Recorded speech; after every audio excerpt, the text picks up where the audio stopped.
Mercedes just confused the entire paddock with one sentence. They have no plans to improve their engine.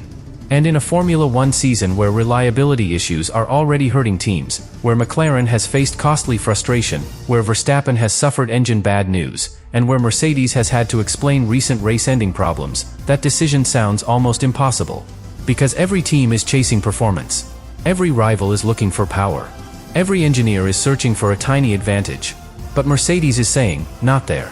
Not the engine. And that is what makes this so dangerous. Because this could mean Mercedes is calm, confident, and already satisfied with its power unit. Or it could mean something much worse. Maybe Mercedes has reached a limit. Maybe the real gains are too risky. Maybe improving the engine would create more heat, more reliability danger, and more problems than it solves. That is why rivals are confused. In Formula One, doing nothing can look weak. But sometimes, doing nothing is the clearest sign that a team knows exactly where the real problem is. If Mercedes is right, rivals may be wasting time looking for engine performance while Mercedes works on the areas that actually decide the race: cooling, tires, balance, energy use, and reliability. But if Mercedes is wrong, this decision could become one of the biggest mistakes of their season.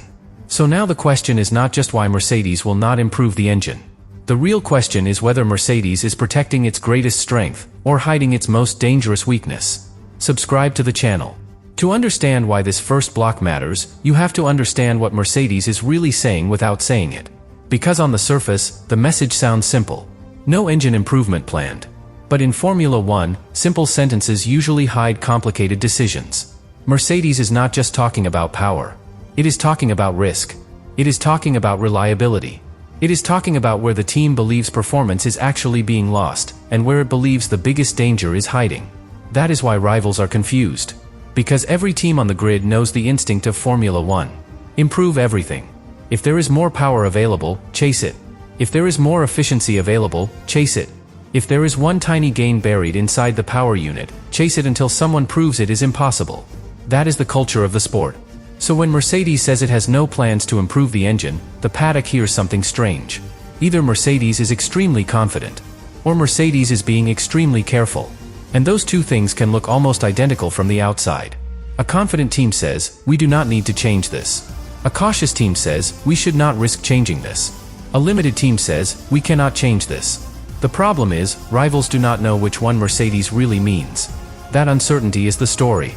Because an engine in modern Formula One is not just a box of horsepower. It is part of the whole car. It affects cooling. It affects packaging. It affects energy recovery. It affects how much bodywork the team has to open. It affects drag. It affects reliability. It affects how the driver can use the power through a race. So improving the engine is not like turning up the volume on a speaker. It is more like tightening one string on a guitar. You might make one note sharper, but if you pull too hard, the whole instrument goes out of tune. That may be what Mercedes is trying to avoid.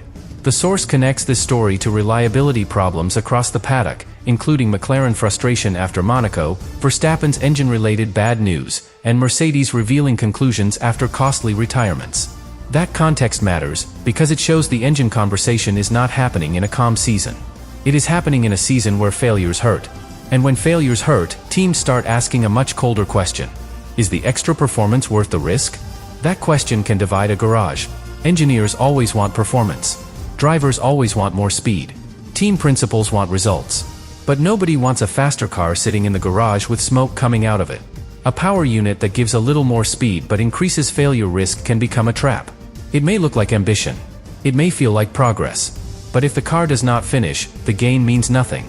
That is the first possible reason Mercedes is not moving. Reliability. Maybe Mercedes believes the engine is strong enough, and that disturbing it now would create more danger than reward. That would explain the calm tone. It would also explain the confusion.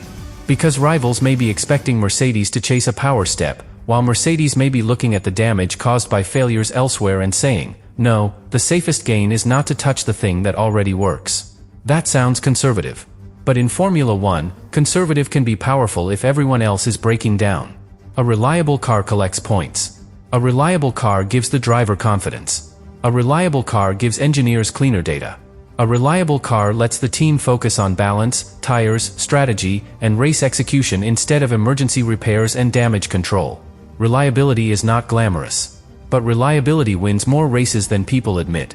Still, this is only one side of the story. Because there is another reason Mercedes may not be improving the engine. Maybe Mercedes does not believe the engine is the real weakness.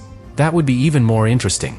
Because fans often look at a car losing speed and assume the engine is the problem.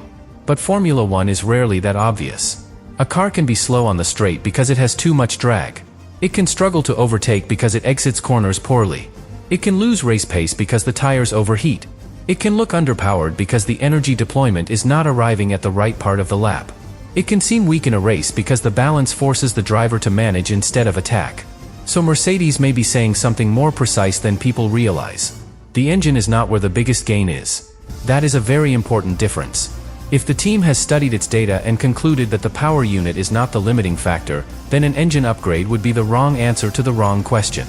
It would be like buying stronger legs when the real problem is that your shoes keep slipping. You might have more strength, but you still cannot run properly. Mercedes may believe the car needs improvement somewhere else. Maybe cooling. Maybe balance. Maybe tire behavior. Maybe aerodynamic efficiency. Maybe the way the whole package works together over a race distance. The source does not give the full internal technical reasoning, so we cannot name the exact cause as fact. But the strategic logic is clear. Mercedes may be refusing to chase a headline improvement because it believes the real performance is hidden elsewhere. And that is exactly why rivals are confused. Because from the outside, refusing an engine improvement can look like standing still. But inside the team, it may feel like discipline. A disciplined team does not upgrade for the sake of upgrading. It asks, where is the real lap time? That question separates serious development from panic development. Panic development sounds exciting. Bring new parts. Add power. Change everything. Show action. But action without accuracy can be dangerous. A rushed engine improvement could require more cooling. More cooling could mean larger openings in the bodywork. Larger openings could create more drag. More drag could reduce straight-line speed. The car could gain power and still not become faster in the way the team needs. That is how Formula 1 punishes simple thinking. Every gain has a cost. Every solution has a side effect. Every change touches something else. Mercedes may be looking at that chain and deciding the engine is not worth disturbing. But here is where the decision becomes risky. If Mercedes is right, rivals may be misunderstanding the whole picture.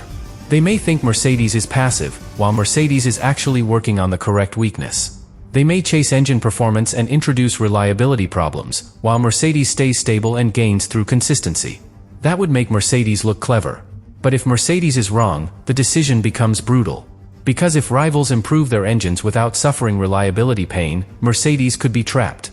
The team could watch others gain usable performance while it holds position. And once that gap opens, it may not be easy to close quickly. That is why the paddock is confused, but also alert. Nobody knows whether Mercedes is showing strength or accepting a ceiling. And in Formula 1, those two things are separated by results. A decision looks smart when the car performs. The same decision looks stubborn when the car struggles. That is the pressure Mercedes has created for itself. Now every race becomes evidence. If the Mercedes finishes strongly while others suffer problems, the team looks wise. If the car lacks speed in key moments, the no-engine improvement stance looks questionable. If rivals find more power and keep reliability under control, the questions become louder. If Mercedes gains performance from other areas, the confusion turns into respect. That is why this story cannot be judged instantly. It has to unfold. But the early signal is fascinating. Mercedes is choosing not to enter the most obvious fight, the engine fight. Instead, it may be choosing a quieter battle.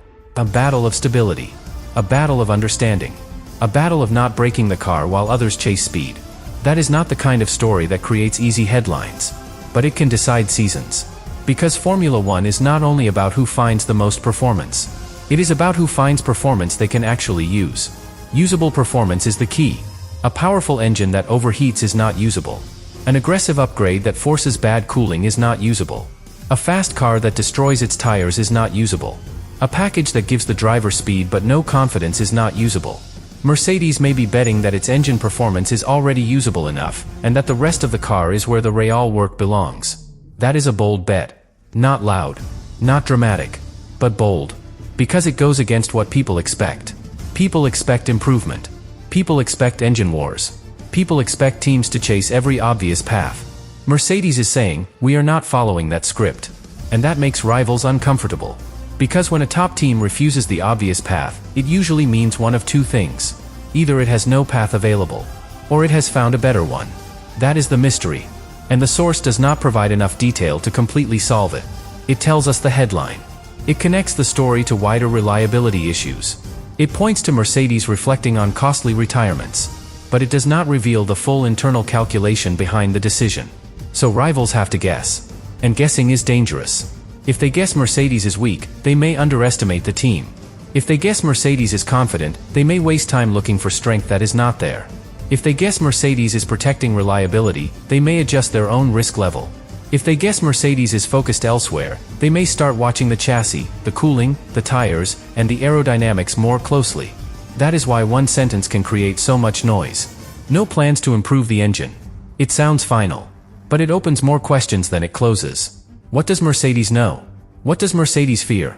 What does Mercedes trust? And what part of the car does Mercedes believe is actually deciding its future? That is the real first block of the story. Not the engine itself. The meaning of refusing to improve it. Because in a sport obsessed with progress, the decision not to change something can be just as revealing as the decision to bring a major upgrade. Mercedes may be protecting strength. Mercedes may be avoiding risk.